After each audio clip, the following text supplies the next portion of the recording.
Cleveland. Call the Alan Cox Show. Girls, this is your opportunity right here. A nice boy, let me tell you that. 216-578-1007 or 1-800-348-1000. In their own country. He's from Detroit. That's where he died. He's 81. And so once that documentary hit, he was starting to do more shows. But it's a wild movie if you've never seen it. It's about 10 years old. And they didn't say how he died, but he died at home in Detroit. But as recent, pre-pandemic, he was still going out and doing shows. But the documentary called Searching for Sugar Man, about 10 years back, is a wild movie about this dude. I had never heard of him before, the documentary. And I think that was the point. You know, a career that really very little fanfare in his home, in this country, in his home country. And then to discover that he was very famous. And I'm not sure how, maybe just the times were different. I just don't know how you wouldn't be informed that your music was selling in other countries. Or they go, hey, you know, like that's the joke. Well, big in Japan, like the song, right? I mean, there's like 80s hair bands that can't get arrested in this country anymore, but they go overseas and they're filling arenas. I just don't know how you would kind of toil in obscurity for that long and not know that you were a big deal in other countries.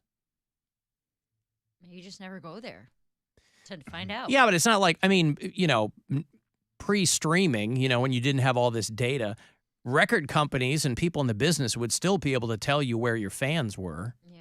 You know, so I think like in the 80s or something, I'm trying to remember the documentary, but in the 80s or 90s, some of his fans in these other countries found him. And so that kind of got him up and running again. And then the documentary chronicled that whole thing. But for people who haven't seen it, it's called Searching for Sugar Man. It's probably 10 or 11 years old. Won the Oscar for documentary. Anytime you are listening to us on the iHeartRadio app, you can leave messages for us, no matter how angry they might be. It's Owen in Willoughby. Cody, how do you never vote? You are half black, sir. Do you have any idea the generations of people before you that had to sacrifice to get you where you are? You're gay. Dude, decades of hate against gay people, you ain't gonna take 20 minutes to vote, you suck. Oof, Poundcake. By the way, where is he? He said generations of people that had to sacrifice to get Poundcake where he is. I think he means free. Where is he? I mean, he's nominated for Best Sports Talker. Yeah, exactly. Best sports talker, that could be his. I think I can use Poundcake. If the readers of Cleveland Scene and our customers come through. I think I can use Poundcake's story to answer this for everybody. Because Poundcake posted on his story, when you pray, God listens. Wait, an Instagram story? Yes, an Instagram story. It says, when you pray, God listens. When you listen, God talks. And you believe, God works. So you don't have to vote when you're just leaving it up to God. You could just pray. Well, Cody, what were you referring to in that post? Just that. Listen, and God will speak to you. Well, you didn't randomly come up with that little nugget of wisdom. I mean, it was on Instagram. It's a meme. Oh, you reposted it. Yeah, he shared it. Oh, yeah. I thought, okay. But he shared it, but you know, it's an endorsement of it. So what is God saying to you? Oh, chillax. Everything's going to be fine. It's in my hands. You know, those you New Testament scholars, you'll recall how chillaxed Jesus was all the time. Yes, let go, let God. Right. It's going to be fine. Let go, let God. Yeah. Well, anywho, okay. Owen and Willoughby, he's always got some very strong opinions when he leaves messages. And that one is, Poundcake should be voting because he's... Black and gay. Black and gay, right. There are a lot of people who are probably black and gay who don't vote. I don't know that that's again, I take his point. I'm exercising my right to not vote. That is true. The fact that I have the choice. choice. He is exercising his right. I mean, voting is a privilege. It's not a right. But, I mean, he is exercising. Oh, it's a right. Huh? Voting is a right. Well, but you have to register. I registered to vote. Oh, you're I'm a registered voter I'm a registered voter. Oh, I doesn't see. vote, yeah. I thought he wasn't even registered. No, I've voted in the last election. You have to be registered for that. What does it expire every 2 years or something? Because if that's the case, then maybe I'm not registered anymore. But I see. I'm registered to vote. I voted. Well, I'll tell I you just what. Didn't vote this time around. My big hope in watching some of the coverage of this issue 1 thing here in Ohio last night, my big hope is that people begin to fully understand how important every election is, especially now. You know, the old axiom is that all politics is local. And what they mean by that is that the smallest, most seemingly inconsequential elections are the ones that most impact you locally in your community, like boring stuff, like school boards, just local elections. Everybody goes, well, I voted for the president. Like, yeah, but I mean, is that really that's not going to affect your life one way or the other nearly as much as those smaller, seemingly boring local elections. So I hope that it gets the point across to people that every single election is important. I think I voted in years past, and I think my bank account stayed pretty much the same. Bank account state. That's why you were voting. I think. Yeah, most but people nobody vote with votes their because they pocket. think they're going to get rich or they're going to. Nobody in their right mind votes because they think they're going to get rich. I know people who vote against their own interest because they're Not convinced they're going to become rich. rich. Not rich, but make life a little easier and have a little bit extra, a little more money. I see. Well, most of that's on you too, though. I mean, that's kind of your. No, it's up to God. Oh, up to God. Oh, I'm Yeah, sorry. Why isn't God Right. giving you more money, Well, Poundcake? God listen, made I these mean- people to vote out so he could bring people in to make more money, so then I could take it home. Trust the process. He works in mysterious ways. Well, he's throwing a lot of nouns and verbs together, and I guess there's some semblance of a thought there, but I'm not quite sure what you mean. But listen, if you give it up to the big guy, if that's what you want to do, right? Sure. It was Mega Millions a thing in this state, or was it Mega Millions everywhere. national? It's everywhere. Mhm. So this person who won, it starts from zero again. Mm-hmm. Okay. Not I I know, know like, doesn't go to zero. It No, but, like- restarts at whatever it restarts at. So 20 is that- million or something? Is Mega Millions like the Powerball? Yes. It is. Okay. Well, somebody won the Mega Millions.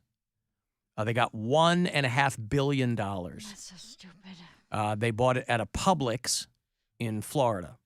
We don't have Publix up here, but if We don't even have Florida here. How am I supposed to win? That is true.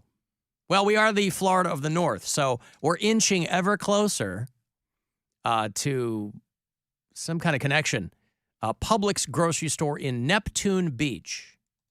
Anybody know where Neptune Beach, Florida is? Not Berea, Ohio. No. Did you buy a Mega Millions ticket? Yes. You did. Okay. Well, you sound And you really didn't win? perturbed. No, I didn't win. I won $2. So you did win. Oh, Neptune Beach is like, it's on the coast due east of Jacksonville. You know, we hear from Rich from Jacksonville all the time. I wonder if he bought a ticket up there. That's right in his neck of the woods. So you bought a Mega Millions, Mm-hmm. and you're, And she won $2. She you- lost 18. you spent Oh. $20 and won too? Is that Yes. what? Yeah. Well, this had gone on for 4 months, and so a person down there won $1.5 billion. That will be the third largest ever in United States history. They say that the Mega Millions winners are very rare because your odds are 1 in 302 million. And those aren't good odds. Those are not great odds, which is why I don't understand why people say that no matter how many people play the lottery, your odds don't change. I don't understand the math on that. Because it's each drawing when you go to play the lottery, right? Yeah. And you give them, it's $2 for a play. If you Right. give them $2, that single play has the exact same odds of winning as the next play. It Because doesn't it's- matter because how it's many people one- play. It doesn't Okay. matter. It's a random number generator. So every single one is independent of the one before it and the So one then after that's it. different than the probability on, like, if I'm in a local raffle and I buy 20 of the 100 Right. tickets, right? Exactly. But there's a finite number of tickets they can sell, No. or is that not right? Oh, they can just keep selling They could. tickets. That's why the pot keeps going up and up I and up see. and up. Okay. But there has to be some statistic No. that would give you it's right there. Your odds of winning are 1 in 302 million. Correct. So for them to be able to calculate the odds, there would have to be a set of numbers that would tell you the odds can't be the same all the time if you give it, or can they? It's this the is very odds confusing of it's to the me. odds of you matching those exact numbers in that exact order. So it's really just a permutation I see. of the numbers that are available. I mean, I don't see, but I thought you were good at statistics. I'll That's take your all word that for this it. is. 30 years ago, I happened to be good at a stats and probability class. Yes, that's right. Yes, because Yeah. there's a finite number of outcomes that can happen. Right. Right? Yes. And that's your odds. 1 in 3 million outcomes. Well, that's per ticket, right? If you Per buy play. per play. So if I buy 1,000 tickets, It doesn't does improve. not increase your odds because each one is independent of the one before it or the one after. It's the same thing with slot Okay. machines. That I understand. Like people think slot machines get hot or cold. Each play is independent of the other one. Each So play, each time you press a button on a slot machine, each time you play a number on the your lottery, odds are 1 in it's whatever. exactly the same. That I understand. Yeah. People, Well- you have the same chances of winning if you buy one ticket, one play versus 500 plays. But So people then it's- think the more you have, the more it doesn't matter. People like me. Yeah. But I don't play the lottery anyway. But my question is, so then it's utterly useless to buy more than one ticket. If it makes you feel like you're going to have better chances, it's not useless because it's a different set of numbers. Oh, you might hit. Yeah. Okay. You might hit on one. You've given yourself more chances, but you haven't changed your odds. Correct. Gotcha. Because there's only going to be one combination of numbers that come in. And then there's going to be 370 million that don't. Right. You know? Well, if they take the lump sum, which is what people usually prefer, they will get $783 million. This person on the live stream explained it. They said if you buy 10 unique tickets, you specifically have a better chance of winning, but each ticket independently has the same odds. Right, chances versus odds. Right. Yeah, gotcha. But If the you're chances talking are you'll have number and fun. statistics. You'll have 100% odds of having fun. Mega Millions is in 45 states, D.C., and the U.S. Virgin Islands. It's not in Hawaii, Utah. Mary knows this. What are those islands waiting for? Huh? They don't need it. Hawaii, Utah. I don't think Nevada has lottery. I think they just have casinos. Well, they don't need lottery, right? Am I right? Or are you not looking at a list? States with no lottery. Let me look at here for you. I know Utah, Alabama, Hawaii, Alaska, Hawaii, and Louisiana, I Nevada, think. and Utah. Oh, Utah. Yeah. Yeah, Nevada. So I got 3 out of 5. Right. Alabama, the lottery is, will I get killed in a hurricane or Or a eaten boat by... Or a boat fight. Boy, the Is ripple, it? if you'll pardon the pun, the ripple effects of that boat fight are getting wild.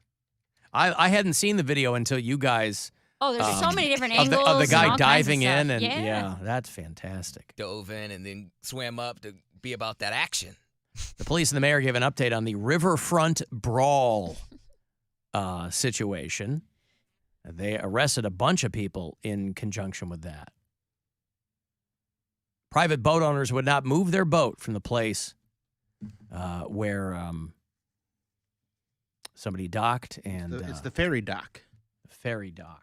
I think people will view this as the actions of a few individuals and not characterize the entire community. Arrest warrants have now been issued for 3 men involved in that brawl seen round the world from Montgomery's Riverfront Park. They push It her in happened the Saturday river night, and- and the fight videos from the river. Oh, God. Riverfront My have- favorite, and I think Poundcake was talking about it because I really didn't watch the video until we talked about it here. I saw the headline, I saw a couple of screen grabs, but I didn't really go through it like Zapruder, is the guy who just wails on the girl with the chair.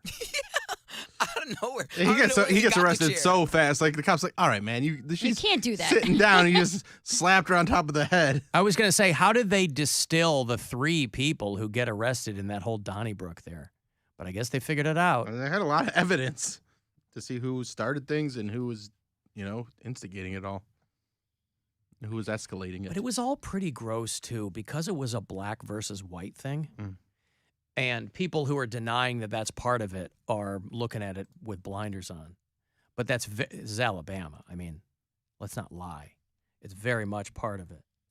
But the video, just for pure entertainment value, wow. Alan, if you buy 1,000 tickets, the odds that one of those 1,000 tickets wins is 1,000 times better than only one winning.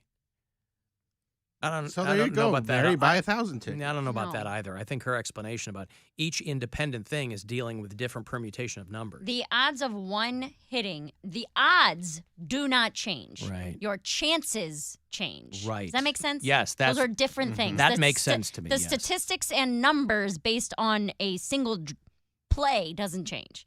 It's- If you you could buy don't have- 370 million of them and guarantee yourself a win. They're not five. Oh, do that. It would cost you what you'd win. It costs $600 million. But what you're saying is like they're not. You're not going up against 5 static numbers. That's how you. They change every pull, right? Yes. Yeah. And they go up to like, I don't know, 35, 50, Right. something like that. 70, I don't know. It's a lot. It certainly is a lot. Alan, I can understand why the Virgin Islands don't do lottery. What if the U.S.